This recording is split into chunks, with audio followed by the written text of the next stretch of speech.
ఇంకో రహస్యం చెబుతా, గ్రామదేవత అన్నాను కాబట్టి. అయోధ్య సమస్య ఇప్పటికైనా ఎలా తెగిందో తెలుసా మీకు? 80 ఏళ్లకు పైగా పోరాటం జరిగిందండి, తెగల. ఈ మధ్యన ఈ విషయం వచ్చినప్పుడు ఆ ఆధ్యాత్మిక గురువు శ్రీ శ్రీ శ్రీ రవిశంకర్ ఒక వ్యాసం రాశారు పత్రికలో. ఆయన చెప్పింది, అయోధ్యకి కులదేవత ఉంది, ఆవిడ పేరు దేవకాశి. అయోధ్యకి గ్రామదేవత. ఆ దేవకాశి ఆలయం మూలబడిపోయింది, చుట్టూ చెత్త కుప్పలు ఉన్నాయి. ఎందుకు ఈ సమస్య ఇంత తెగడం లేదు, ఎవరూ ఒప్పుకోవడం లేదు? ఇలా ఏళ్ల తరబడి సాగి చివరికి దేశంలో పెద్ద సంక్షోభానికి దారితీసేలా ఉంది ఇది. ఎందుకు మనుషుల మనస్సులు స్పష్టంగా అక్కడ ఆధారాలన్నీ కనపడుతున్నా సరే అవతల వాళ్ళు ఎందుకు ఒప్పుకోవడం లేదు, ఇంకా ఏమిటిది అని, ఎందుకు ఇంత క్షోభ కలుగుతోందని పరిశోధన చేస్తే అయోధ్యకి సంబంధించిన గ్రామదేవతాలయం మూలన పడి ఉంది.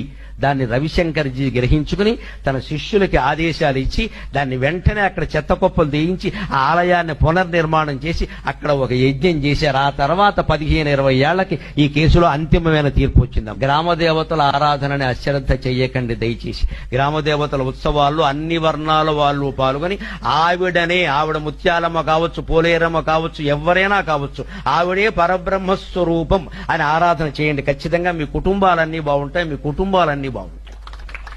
గ్రామదేవత ఆరాధన అశ్రద్ధ. ఎందుకంటే అసలు దేవతలకి బ్రహ్మకి, విష్ణువుకి, శివుడికి నువ్వు నేనేమి మేనత్త కొడుకు కాదు ఇక్కడ. కానీ గ్రామదేవతకి గ్రామం అంతా పిల్లలు, సొంత పిల్లల కింద లెక్క. ఆవిడ కాపాడు తీరుతుంది. బంధుత్వం ఉంది అక్కడ. ఆ గ్రామానికి ఆవిడ దేవత, మళ్ళీ పక్క గ్రామానికి కాదు. మనకి పోలేరమ్మ అంటే పక్కింటికి సత్యమ్మ కావచ్చు, వాళ్ళు ఆవిడని కొలుచుకుంటారు. బంధుత్వం ఉంది అక్కడ. మన పితృదేవతలు మనని కాపాడినట్టే గ్రామదేవతలు మనని కాపాడతారు. హిందూ సంస్కృతిలో గ్రామదేవత ఆరాధన చాలా ముఖ్యం. ఏటా ఉత్సవాలు ఏం మానకూడదు. అప్పుడు హింస మాత్రం పనికిరాదు, జంతు హింస చేయకూడదు. అందరూ అమ్మవారికి సంతానమే. కానీ మామూలుగా చేసే విధానంగా హాయిగా చేసుకోవాలి. ఆ గ్రామదేవత కూడా పురుషోత్తముడితో సమానమే, మీరేమి సందేహించాల్సిన